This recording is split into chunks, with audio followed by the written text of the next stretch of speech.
नमस्कार। आईटी की online classes में फिर से एक बार आपका स्वागत है, जिसमें हम पढ़ रहे थे नॉन कन्वेंशनल एनर्जी सोर्सेस।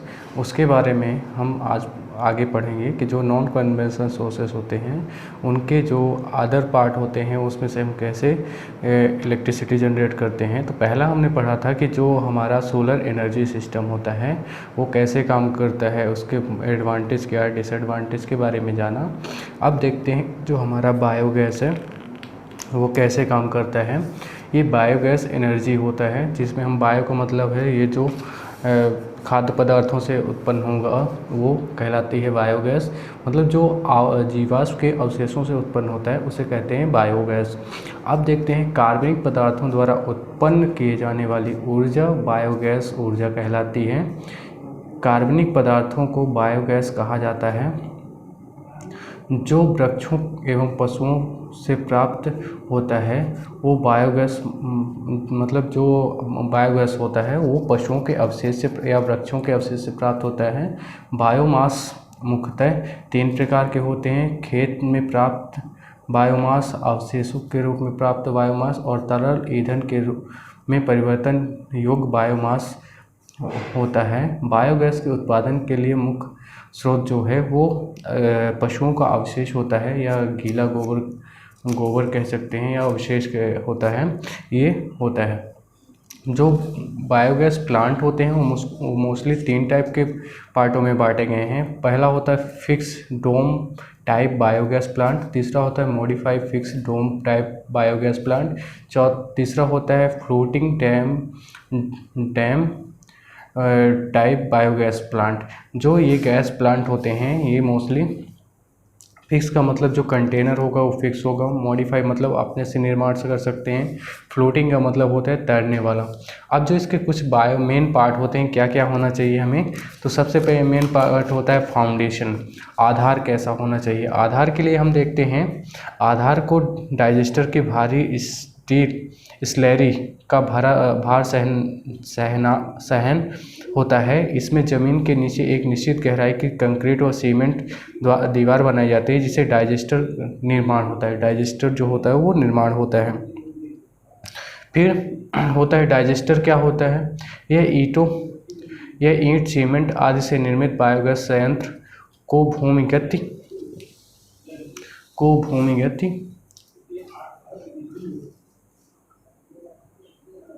भाग होता है जिसके अंदर गोबर को सड़ाया जाता है, जिससे इस प्रकार ये बेलनाकार होता है। जैसे कि इस डायग्राम में ये इसका फिक्स डोम टाइप डाइजेस्टर है। इसमें क्या करते हैं, इसमें गोबर जो अवशेष होता है उसको क्या करते हैं, वो सड़ाते हैं। ये फाउंडेशन होता है इसका, ये फाउंडेशन है, नीचे की ज़मीन फाउंडेशन होती है। फिर इनलेट क्या होता है? इनलेट टैंक यहाँ पास है। इनलेट टैंक होता क्या है? ये आकृति कोण के सामान के रूप में होती है, चौड़ी तथा नीचे के से संकरी होती है। प्रतिदिन एक निश्चित मात्रा में गोबर व पानी के मिश्रण को बायोगैस संयंत्र में निकाला जाता है। तो ये यहाँ पास ये इनलेट होता है जो क्या करता है, बायोगैस को, गोबर और पानी को इनलेट यहाँ डिजास्टर तक लेके आता है। फिर आउटलेट क्या होता है? आउटलेट हमारा यहाँ गैस का आउटलेट होता है, यहाँ फ्लोटिंग होता है, यहाँ अवशेष एकत्र किया जाता है। तो आउटलेट इसके द्वारा गोबर और पानी के अवशेष को बायोगैस उत्पादन के पश्चात एक निश्चित ऊंचाई से बाहर निकाल कर खेतों में खाद के रूप में प्रयोग किया जाता है। फिर अगला होता है गैस कलेक्टर क्या होता है? यहाँ पास हम क्या कर रहे हैं, इसके ऊपर जगह पर गैस को कलेक्ट कर रहे हैं। तो यहाँ पास हम क्या करते हैं, ये डिस्प्लेसमेंट होता है जहाँ हम क्या करते हैं उसके जो अवशेष बचे हुए होते हैं उनको एकत्रित करते हैं और ये कवर को, लूज कवर को हटाकर यहाँ से इस चीज़ को, अवशेष को निकाल दिया जाता है और यहाँ से जो गैस होती है ये जाके यहाँ पास पहुँच जाती है। फिर गैस पाइप क्या करती है? ये गैस पाइप डोम में सबसे ऊपरी भाग से जुड़ा हुआ रहता है जो डोम के अंदर बायोगैस को एकत्रित करती है। तो यहाँ पास ये क्या करती है, एकत्रित करती है। तो जो इतने पार्ट होते हैं, इतने मेन पार्ट होते हैं। पहला होता है आधार क्या होता है, डिजास्टर होता है, इनलेट होता है, आउटलेट होता है, ये सब चीज़ें होती हैं। फिर अब देखते हैं कि जो फर्स्ट टाइप का fix domain type biogas plant है या मॉडिफाई टाइप का फिक्स डेमो टाइप का प्लांट है, वो क्या होता है? इस संयंत्र में इनलेट तथा आउटलेट इस प्रकार बनाए जाते हैं कि गैस का दबाव के बराबर ही गोबर का घोल विस्थापित हो सके ताकि स्थिर गैस संग्राहक एकत्रित कर सके।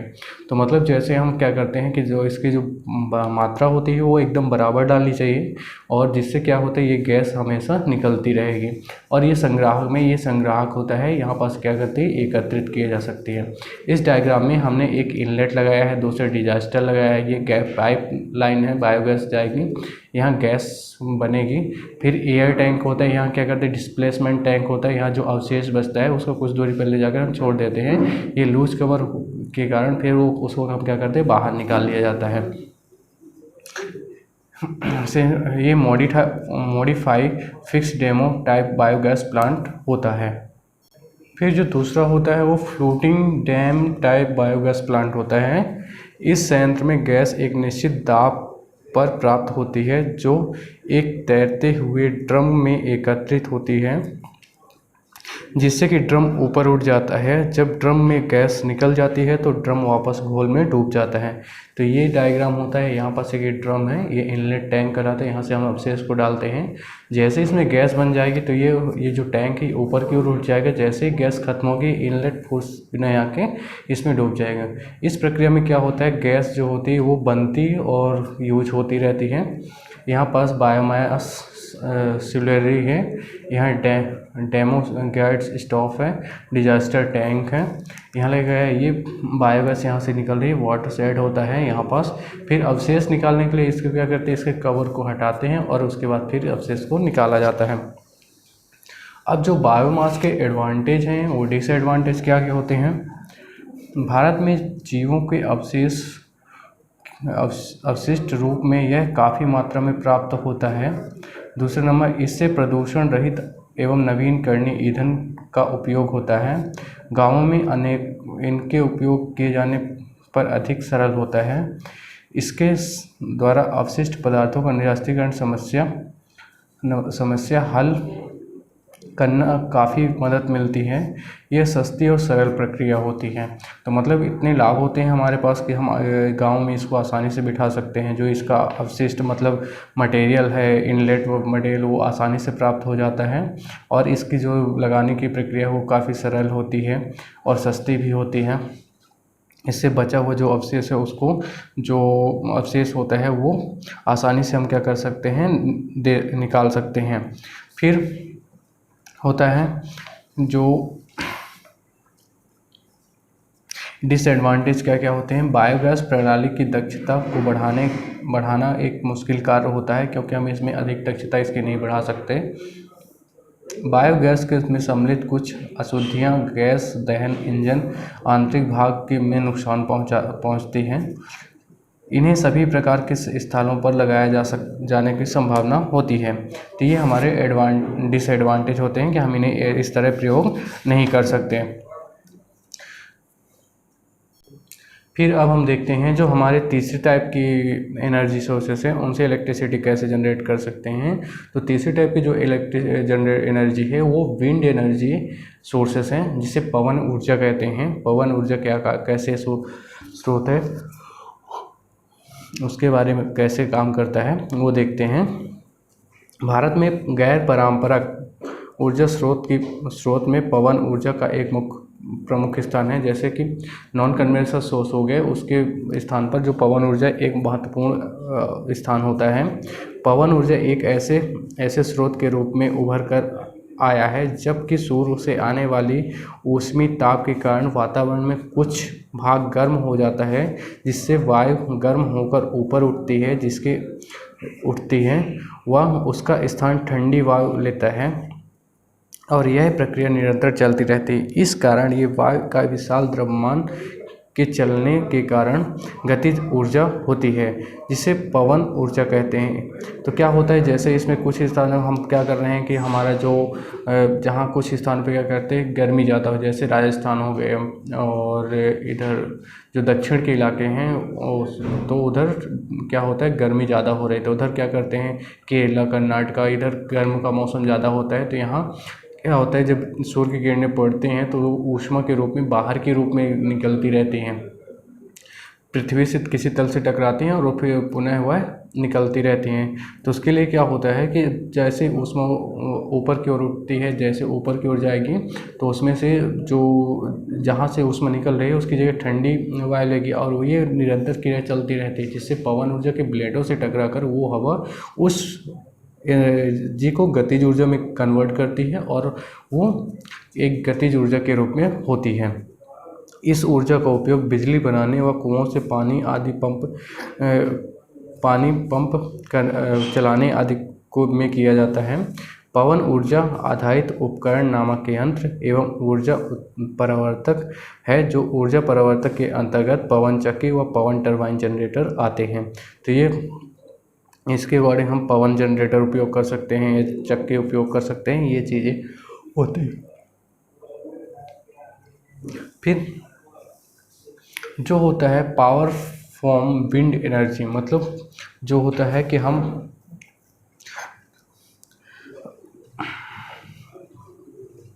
कैसे हम इलेक्ट्रिसिटी को जनरेट कर सकते हैं, उस फॉर्म क्या होता है, पवन ऊर्जा की शक्ति कैसे हम प्राप्त कर सकते हैं। तो उसके लिए हम देखते हैं, माना m द्रव्यमान और v वेग से हवा चल रही है, तो हवा की धारा की गतिज होगी। जो देखिए हम ये डायग्राम के अकॉर्डिंग देखते हैं कि ये हवा जो हमारी है ये हमारे फैन के ब्लेडों से टकराएगी, जिसका जो आयतन है, वेग है, वो v है और इसमें पवन चक्की यहाँ लगाई है। और ये कैसे दर्शाएगी, तो गतिज ऊर्जा का जो फॉर्मूला होता है वो इक्वल 1/mv² होता है। अब यदि हवा का घनत्व रो द्वारा एकांक सेकंड में वायु का आयतन v हो जाने पर पवन चक्की के पंखों के लिए उपलब्धता जो होगी, घनत्व क्या हो जाएगा, उसको घनत्व इक्वल द्रव्यमान, जो फॉर्मूला होता है द्रव्यमान बटे आयतन होता है। तो अभी हम द्रव्यमान निकालना है तो हमें ये यहाँ आ जाएगा, इसके गुणे में हो जाए तो ये हो गया। तो m द्रव्यमान m होता है, रो जो है घनत्व है, v आयतन है। तो हम क्या करेंगे, समीकरण 1 से यहाँ पास हम क्या करेंगे, m जो मान है इस मान को m की जगह रखेंगे। हमारा mv² था तो हम यहाँ इसका मान रखेंगे, तो हमारा ये मान प्राप्त होता है इक्वल 1/2 रो v²। यदि हवा की धारा एकांक सेकंड में चली जाए तो सेकंड का जो फॉर्मूला हो गया इक्वल v इतना हो जाएगा और v इक्वल av हो जाएगा। तो अब देखते हैं कि तो जो आपतित वायु ऊर्जा होती है 1/रो av हो जाएगी, v इक्वल 1/a और रो a हो जाता है, v क्यूब हो जाता है। वायु से प्राप्त शक्ति जो होगी 1/v रो av क्यूब्ड हो जाती है। तो ये फार्मूले होते हैं कि कितनी वायु चल रही तो हम कैसे निकालेंगे, आपतित वायु की ऊर्जा कैसे निकालेंगे, ये फार्मूले होते हैं। फिर generation of electric power by wind energy, पवन ऊर्जा से हम विद्युत ऊर्जा कैसे प्राप्त करते हैं उसके बारे में देखते हैं। तो वायु टरबाइन द्वारा पवन ऊर्जा को विद्युत ऊर्जा में बदलना सौर ऊर्जा की अपेक्षा सरल कार्य होता है। इस हेतु एक पवन चक्की जो विभिन्न प्रकार की होती हैं, जैसे कि मल्टी ब्लेड पवन चक्की, सेल टाइप पवन चक्की इत्यादि, इसके साथ ही विद्युत जनरेटर जुड़ा होता है जो सीधे वायु टरबाइन की घूर्णन गति करने से पवन ऊर्जा विद्युत ऊर्जा में परिवर्तित होती है। जैसे कि हम देखते हैं कि जो हमारा विंड एनर्जी होती है, इस डायग्राम के अकॉर्डिंग यहाँ पास से हवा ब्लेड से टकराती है और ये फैन क्या होता है, घूमने लगता है। मतलब ये इधर की ओर रोटेट होगा तो ये वाले ब्लेड इधर की ओर रोटेट होने लगे। जब ये दोनों ऐसे रोटेट घूमने लगे, ये विंड मिल रेडर होता है और यहाँ पास एक जनरेटर लगाया जाता है। ये जनरेटर क्या काम करता है, ये घूमने लगे, जैसे ही घूमता है तो इसमें से ये ब्लेड घूमती है और यहाँ पास क्या होता है, इलेक्ट्रिसिटी जनरेट होना स्टार्ट हो जाए, मतलब पवन ऊर्जा विद्युत ऊर्जा में परिवर्तित होना स्टार्ट हो जाती है। ये इसका सपोर्टिंग स्ट्रक्चर होता है, मतलब हम यहाँ पास एक बेस बनाते हैं जिस पर हम इस जनरेटर या मशीन को फिट करते हैं। इसके आधार पर ये ब्लेड को हम लगाते हैं। ये ब्लेड है मल्टी ब्लेड और सेल टाइप ब्लेड, कई प्रकार की ब्लेडें हो सकती हैं। फिर देखते हैं कि जो main part of wind energy के पावर प्लांट होते हैं, मतलब उनके पार्ट क्या क्या होते हैं। पहला होता है विंड मेल हेड। वो क्या होता है, यह भाग रोटर के हाउसिंग तथा रोटर की बियरिंग का सहारा देता है। इसके अलावा कुछ नियंत्रण यंत्रावली हाउसिंग स्थान पर उपलब्ध होते हैं। जैसे कि ये विंड मिल हेड है, इसमें क्या होता है, इसमें सारी चीज़ें फिट कर दी जाती हैं। इस पर हम क्या करते हैं, यहाँ पास बेयरिंग लगी होती है और ये इसको सहारा देती है और घूमने का काम करती है। फिर दूसरा चीज़ होता है रोटर टरबाइन। रोटर टरबाइन पवन चक्की का महत्वपूर्ण भाग होता है। मशीन में रोटर का लाभ यह होता है कि पवन गति की सभी दिशाओं पर मशीन कार्य कर देती रहती है। मतलब अगर कोई भी दिशा होगी उस पर सभी पर वो काम करे, क्योंकि एक स्वतंत्रता पूर्वक क्या होता है, वो ब्लेड घूमने में सक्षम होती है। जैसे कि इस डायग्राम के अकॉर्डिंग यहाँ हमने एक विंड इलेक्ट्रिसिटी जनरेटिंग प्लांट लगाया है। उसमें ये रोटर ब्लेड टरबाइन होती है। ये टरबाइन सीधे मोटर की सॉफ्ट से होते हुए जनरेटर से संयुक्त होती है। जैसे पवन चलती है वैसे ब्लेड धीरे धीरे घूमना स्टार्ट होती है और जनरेटर लगा हुआ क्या करता है, उसे जनरेट करने लगता है। अब देखते हैं कि जो हमारा जनरेटर क्या काम करता है। जनित्र विद्युत ऊर्जा उत्पादन करता है और वायु जनित्र प्रणाली के लिए समयकालीन जनित्र उपयुक्त होता है। अतः स्थिति गति के लिए प्रेरण या स्थिर चुंबक प्रकार के जनित्र का प्रयोग किया जाता है। तो जो हमारा यहाँ जनरेटर लगा होता है वो तो इंडक्शन टाइप का होगा या स्थिर चुंबक प्रकार का होगा। फिर सपोर्टिंग स्ट्रक्चर क्या होता है। पवन चक्की के सपोर्ट के लिए विभिन्न सपोर्ट टावरों का प्रयोग किया जाता है। यह कैंचीनुमा होते हैं या पोल टावर होते हैं। फिर एक कंट्रोलर लगाया जाता है। कंट्रोल क्या करता है, वायु टरबाइन के लिए जनित्र उपयुक्त नियंत्रण वाली प्रणाली रोटर की स्थिति व यांत्रिकी को सुरक्षा बिंदु प्रदान करती है। मतलब जो हमारे तत्व होंगे वो क्या करेंगे, उसको स्टार्ट व बंद कराने में सक्षम होते हैं। नियंत्रण वाली प्रणाली में सेंसर का निर्माणकारी तत्व, प्रेरक इत्यादि अवयव लगे होते हैं। फिर इसके एडवांटेज क्या क्या होते हैं। इस ऊर्जा का भंडारण असीमित है। मतलब जो पवन है वो तो हमेशा चलती रहेगी, तो इसका जो भंडारण है वो असीमित है। इस ऊर्जा में कोई भी प्रदूषण नहीं होता है। इस ऊर्जा का मिथ्यामय होता है, मतलब इसको चलाने का खर्च भी कुछ नहीं होता।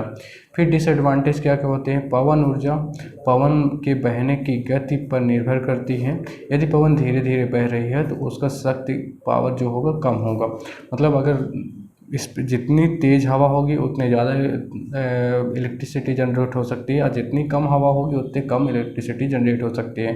क्योंकि जो पवन है वो जितने तेज़ घूमेगी तो रोड उसमें उसके सॉफ्टवेयर से जुड़ा अल्टरनेटर उतनी स्पीड से घूमेगा। जब स्पीड से घूमेगा तो वो उतने ही इलेक्ट्रिसिटी जनरेट करेगी। पवन ऊर्जा फॉर्म बनाने में अधिक व्यय होता है। जो प्लांट होता है उसको लगाने में जो खर्च होता है वो बहुत अधिक आता है। फिर जो अगले टाइप का जो एनर्जी सोर्सेस है वो पावर प्लांट है, वो ये है कि इसमें माइक्रो हाइडल एनर्जी सोर्सेस होता है। माइक्रो का मतलब होता है छोटा, हाइडल का मतलब होता है जल से उत्पन्न होने वाला, एनर्जी मतलब ऊर्जा सोर्स। तो जो छोटी जनरेटर या इलेक्ट्रिसिटी जनरेटर होते हैं वो कैसे काम करते हैं उसके अकॉर्डिंग हम देखते हैं। इस प्रकार की ऊर्जा द्वारा कम मात्रा में जल की उपलब्धता की स्थिति में भी हम ऊर्जा का उत्पादन किया जा सकता है। यह दूर दराज के क्षेत्रों के लिए ऊर्जा उपलब्ध कराने में का एक ऐसा साधन है जिसका उपयोग कम जल वाले स्थानों में भी किया जा सकता है। इसलिए यह एक उपयोगी विद्युत ऊर्जा परियोजना है। मतलब अगर हमारा माइक्रो हाइडल एनर्जी सोर्सेस है तो उसको हम पानी जहाँ हमें कम पानी है और सभी जगह स्थापित कर सकते हैं। जहाँ हमें कम पानी से इलेक्ट्रिसिटी जनरेट करनी है तो हम जनरेट कर सकते हैं आसानी से, क्योंकि इसमें जो इनकम होते हैं छोटे जनरेटर लगाए जाते हैं। इसका जो पावर होता है वो 0 से 100 किलोवाट तक ही होता है, इससे ज़्यादा जनरेट नहीं होता। क्योंकि अगर ज़्यादा जनरेटर पावर का जनरेटर लगाएंगे तो ज़्यादा इलेक्ट्रिसिटी मतलब फोर्सेस और बल की ज़रूरत पड़ेगी, तो वो चीज़ हमें कम में ही हो जाती है माइक्रो हाइडल में। तो हमने एक डायग्राम के अकॉर्डिंग देखा है कि ये हमारा एक रिवर होती है, ये दीवार होती है। ये क्या काम करती है, जब ये दीवार यहाँ से पानी का फ्लोटिंग होता है, यहाँ सेटिंग टैंक बनाया जाता है कितना पानी हमें इस रिजर्वायर में छोड़ना है। फिर यहाँ से चैनल होता है, इसे 4 वे कहा जाता है। अब इस पेन स्टॉक के माध्यम से इस पानी को पावर हाउस तक ले जाया जा सकता है। इसमें लगी टरबाइन क्या होती है, धीरे धीरे घूमना स्टार्ट करती है और यहाँ से फिर से रिवर वेज में पहुँच जाती है। फिर जो माइक्रो हाइडल संयंत्र होते हैं जल शीर्ष जो हमारी अब टरबाइन हम कैसे प्रयोग करेंगे, अगर शीर्ष है, निम्न है, लो है, हाई है, तो उसमें कैसे हम प्रयोग करते हैं। माइक्रो हाइडल संयंत्र में जल शीर्ष निम्न होने पर सामान्यतः क्रॉस फैलो टरबाइन या ट्यूब टरबाइन एवं प्रोपेलर टरबाइन का प्रयोग करते हैं। जब शीर्ष माध्यम होने पर प्लांट टरबाइन अथवा बल्ब टरबाइन का प्रयोग किया जाता है। इसके अतिरिक्त उच्च शीर्ष होने के बाद पेल्टन व्हील टरबाइन का प्रयोग किया जाता है। इस टरबाइन से जनित्र सॉफ्ट के द्वारा संयोजित होता है, जिससे हम क्या करते हैं, इलेक्ट्रिसिटी जनरेट कर सकते हैं। तो जैसे कि हमारा माइक्रो हेडल है, इसमें हम कौन सी टरबाइन, या तो क्रॉस पिलर फैलो होगा, या ट्यूब टरबाइन होगा, या प्रोपेलर टरबाइन प्रयोग करेंगे। अगर ये मध्यम वर्ग हो गया, मध्यम वर्ग मतलब 30 से 70 मीटर या 70 मीटर, तो इसमें अगर होगा तो जो 0 से 30 मीटर होती है निम्न मध्य होता है, निम्न होता है, शीर्ष होता है। और मध्यम शीर्ष जो होता है 30 से 70 होता है मीटर होता है। फिर 70 से अधिक जो मीटर होते हैं वो उच्च शीर्ष पे आते हैं। तो मध्यम शीर्ष के लिए हम प्लांट टरबाइन या बल्ब टरबाइन का प्रयोग करेंगे। इसके अतिरिक्त जो उच्च शीर्ष होगा, मतलब कितनी हाइट होगी उसकी, 70 मीटर से अधिक होती है, वो पेल्टन व्हील टरबाइन का प्रयोग किया जाता है। इस संयंत्र की क्षमता जो होती है 0 से 100 किलोवाट तक होती है। मतलब 0 से 100 किलोवाट तक की क्षमता का हम बना सकते हैं। अब जो माइक्रो हाइडल प्लांट होते हैं वो कुछ बेसिस पर कुछ क्षमता के अकॉर्डिंग ही बनाए जाते हैं। जैसे आकार, कितनी कैपेसिटी है उसकी, वो कैपेसिटी है कितने आकार का होना चाहिए, आवश्यकता है उसके। तो हम पहले देखते हैं बेस कैपेसिटी के अकॉर्डिंग कितने प्रकार के होते हैं, यूनिट का आकार कैसा होता है। माइक्रो अगर है तो 100 वाटेज होगा और 100 किलोवाट तक की कैपेसिटी होगी। फिर मिनी होगा तो 100 से 1000 मिनी होगा और 200 किलो वाटेज की क्षमता होगी उसकी। स्मॉल होगा और मतलब बड़ा होगा, लार्ज होगा, सॉरी स्मॉल लघु होगा, तो इसमें 1000 से 6000 किलोवाट पर यूनिट की क्षमता होती है। और ये 15 किलोवाट तक के जो कैपेसिटी के प्लांट होते हैं वो बनाए जाते हैं। फिर दूसरे परिणाम के अकॉर्डिंग जो आंका गया है, तो बेस ऑन हेड लो में कितना होता है, मीडियम कितना होता है, हाई कितना होता है। तो इसमें मिनी लो मतलब सबसे छोटा वाला हेड जो शीर्ष होगा वो 3 मीटर से कम होता है। फिर निम्न वाला हेड जो होता है 30 मीटर से कम होता है। मीडियम जो हेड होता है वो 70 से 75 मीटर के मध्य होता है। हाई जो होता है वो 75 मीटर से अधिक पाया जाता है। अब एडवांटेज क्या क्या है इस पावर प्लांट के, इससे वातावरण में किसी भी प्रकार का प्रदूषण नहीं फैलता है। पानी का नवीनकरणीय ऊर्जा स्रोत है, मतलब इससे हम कोई भी इफिशियंसी नहीं होती है और इसमें आसानी से हम इलेक्ट्रिसिटी को बना सकते हैं। फिर डिसएडवांटेज क्या क्या होते हैं, यह भूमि की उर्वरक क्षमता कम करता है तथा बांध बनाना इसका जटिल कार्य होता है। मतलब अगर हम डैम बना रहे हैं तो उसमें जटिल काम ये होता है कि ज़्यादा लागत आती है, खर्च ज़्यादा हो जाता है, इसके इंस्टॉलेशन ज़्यादा करना पड़ता है, जिसके लिए क्या होता है ये डिसएडवांटेज पाए जाते हैं। फिर एक होता है नेक्स्ट टाइप का जो एनर्जी सोर्सेस होता है वो होता है टाइडल वेव एनर्जी सोर्स। ज्वारी तरंगे ऊर्जा स्रोत होता है। मतलब ये ऊर्जा स्रोत होते हैं समुद्र की ऊर्जा का एक नवीनकरणीय स्रोत के समान ही कार्य करता है। समुद्र से प्राप्त होने वाली ऊर्जाएं ज्वर तरंग ऊर्जा समुद्री तापीय ऊर्जा होती है, जो ज्वरी तरंग स्रोत से कम प्रचलित होती है। कम प्रयोग में आने वाला ऊर्जा स्रोत है जो चंद्रमा तथा सूर्य के गुरुत्वाकर्षण बल के फलस्वरूप उत्पन्न होती है, जिसे ज्वारभाटा कहते हैं। तो हमारे जो ज्वारभाटा होते हैं, टाइडल इफेक्ट होता है, वो मोस्टली कहाँ से आता है, सूर्य जो होगा और चंद्रमा और कि आप जो होगा उनके गुरुत्वाकर्षण बल के कारण, और कभी डिफ्लेक्शन होगा तो उसमें पानी को खिंचाव या पृथ्वी और चंद्रमा के आसपास आने पर ही ऐसा होता है। ये मोस्टली जो देखे जाते हैं। ज्वारभाटा के कारण समुद्र के पानी का स्थितिज ऊर्जा अधिक हो जाती है, जिसे ज्वरी ऊर्जा कहते हैं। समुद्र में आने वाला ज्वारभाटा अमावस्या तथा पूर्णिमा के दिन अधिकतम आते हैं, क्योंकि इन दिन चंद्रमा एवं सूर्य एक सीधी रेखा पर होते हैं। तो ज्वरी तरंगे का प्रमुख ऊर्जा स्रोत जो होता है अवयव बांध होता है, जल कपाट होते हैं एवं जल बिजली घर हैं। पवन टरबाइन के समान ही इसमें ज्वरी टरबाइन लगाई जाती है। जो टरबाइनें होती हैं उसमें उसी तरह टरबाइन लगाई जाती हैं। ज्वरी तरंगे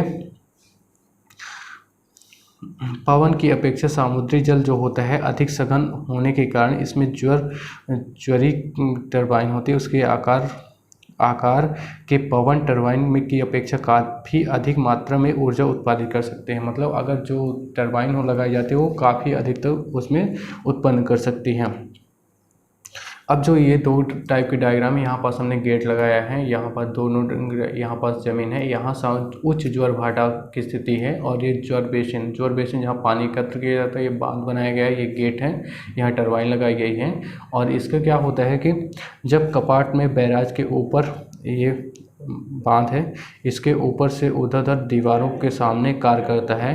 पावर हाउस के अंदर टरबाइन और विद्युत चालित युक्ति लगी होती हैं जिसके द्वारा विद्युत ऊर्जा को उत्पादन करता है। अब ये जो टरबाइनें वो काम कैसे करती हैं? ज्वर तरंगे जो होती हैं ऊर्जा स्रोत प्रयुक्त बांध के जल के शीर्ष में उत्पन्न करने के लिए जल के साथ साथ भंडारण करती है। मतलब यहाँ ज्वर बेसिन में आएगी और यह समुद्र की ज़मीन से निचली सतह पर मध्य अवरोध बनाती हैं। उच्च ज्वर बेसिन में भरने और निम्न ज्वर जो होता है उस समय बेसिन को खाली करने का कार्य करता है। मतलब इधर से ये क्या करेगा, ये इधर भरता चला जाएगा और जब निम्न ज्वर आएगा तो वो खाली करेगा। तो मतलब दोनों स्थिति में टरबाइनें क्या होती हैं, चलती रहती हैं, जिससे हमारा विद्युत ऊर्जा उत्पन्न होती रहती है। फिर जो हम अब इस ज्वर इलेक्ट्रिसिटी को पावर इलेक्ट्रिसिटी में कैसे रूपांतरण करते हैं, conversion of tidal energy into electric power. तो हम कैसे विद्युत ऊर्जा में इस टाइडल इफेक्ट को कन्वर्ट करते हैं। तो ज्वर ऊर्जा से विद्युत शक्ति का उत्पादन समुद्री या बेसिन के बीच जल प्रवाह पर निर्भर करता है तथा इस व्यवस्था को ज्वर शक्ति स्टेशन भी कहा जाता है। ज्वर शक्ति का मुख्य भाग पावर हाउस या विद्युत संयंत्र, बांध, बैराज अथवा सेलूज होते हैं। इसमें बांध का पानी संग्रहण करता है और सेलूज वेस्ट से बेसिन से शुद्ध समुद्र को बेसिन से जोड़कर पानी निकाला जाता है। इसके लिए एकल व द्वितीय बेसिन की व्यवस्था की जाती है। एक बेसिन व्यवस्था में विद्युत का प्रवाह रुक कर होता है, जो द्वितीय बेसिन के विद्युत प्रवाह निरंतर प्राप्त होता रहता है। ये एक डायग्राम बनाया गया है। इसमें क्या होता है, यहाँ से पानी का प्रवाह हो रहा है, जैसे इधर जाएगा और पानी का प्रवाह जैसे वैसे होता रहेगा। ये टरबाइन जो लगी टरबाइन है, ये घूमती रहती है और यहाँ से जनरेटर और इलेक्ट्रिसिटी यहाँ से फ्लो होती रहती है। एडवांटेज क्या क्या है? यह मुक्त रूप से उपलब्ध व असीमित ऊर्जा के रूप में है। इसमें प्रदूषण रहित होता है। यह मानसून जो परिवर्तन से अप्रभावित रहता है। फिर डिसएडवांटेज क्या है? इस संयंत्र की कीमत बहुत अधिक होती है। इस संयंत्र में सीमित स्तर का शक्ति उत्पन्न होती है। इससे प्रयुक्त समुद्री जल जंग कारक होता है। मतलब इसमें जो समुद्री जल होगा वो थोड़ा जंग कारक होगा। मतलब इसमें जंग रोधी या इफेक्ट होगा जो जंग उत्पन्न करता है। फिर सारे जो नॉन कन्वेंशनल सोर्स हैं उनकी तुलना हमने की है कि हमारी तुलना करने पर वो कैसे काम कर सकते हैं, ये कैसे हम देख सकते हैं। तो सौर ऊर्जा, पहले हमने एक तालिका बनाई, क्रमांक, पद, सौर ऊर्जा, पवन ऊर्जा, बायोगैस ऊर्जा, माइक्रो हाइडल ऊर्जा और ज्वरी ऊर्जा, ये 5 प्रकार के। तो हम इनमें देखते हैं सबसे पहला टॉपिक कॉमन चीज़ क्या है, प्रारंभिक लागत कैसी होती है। तो सौर ऊर्जा में उच्च होती है, पवन ऊर्जा में उच्च होती है, बायो में उच्च होती है, माइक्रो हाइडल में उच्च होती है और इसमें ज्वरी में ऊर्जा होती है। संरचना कैसी होती है, जटिल होती है सौर ऊर्जा की, इसके भी जटिल होती है। इन दोनों की सरल होती है। बायो और माइक्रो हाइडल की सरल होती है, फिर ज्वरी की जटिल होती है। संग्रहण के लिए केवल एक दिन का संग्रहण किया जा केवल दिन के समय इसमें संग्रहण किया जा सकता है। इन सभी में हमेशा किया जा सकता है। फिर वातावरणीय प्रभाव क्या है, ये सब प्रभावित रहते हैं। बायोगैस अप्रभावित होता है और माइक्रो हाइडल और ज्वरी भी प्रभावित रहते हैं। फिर ईंधन क्या क्या चाहिए, जो सौर ऊर्जा होती है उसमें ईंधन नहीं चाहिए, पवन में भी नहीं चाहिए, और बायोगैस में ईंधन चाहिए, और इन दोनों में भी नहीं चाहिए। फिर प्रदूषण किन किन में होता है? सौर ऊर्जा में प्रदूषण नहीं होता है, फिर पवन ऊर्जा में ध्वनि प्रदूषण होता है, और बायोगैस में नहीं होता, और माइक्रो हाइडल में भी नहीं होता, और इसमें भी नहीं होता। अनुरक्षण लागत क्या होती है? सौर ऊर्जा में निम्न होती है। अनुरक्षण का मतलब इसमें जो रक्षण करना, मतलब इसमें लंबे समय तक हमें कोई भी अनुरक्षण करने की ज़रूरत नहीं पड़ती। पवन ऊर्जा में भी नहीं होती, बायोगैस संयंत्र में भी नहीं होती, और माइक्रो हाइडल माध्यम होती है, ज्वरिता में भी मध्यम, क्योंकि इसमें कुछ घूमने वाले पार्ट होते हैं, तो इसमें हमें मैकेनिकल देखना पड़ता है। उपयोगिता, हम सभी क्षेत्रों पर उपयोग कर सकते हैं सौर ऊर्जा का, पवन ऊर्जा का भी, और बायोगैस कुछ विशेष स्थानों पर, और माइक्रो हाइडल कुछ विशेष स्थान है, और जो टाइडल होता है उसे केवल समुद्र में पर ही किया जाता है, तो ये कम जगह पर उपयोग किया जा सकता है। धन्यवाद।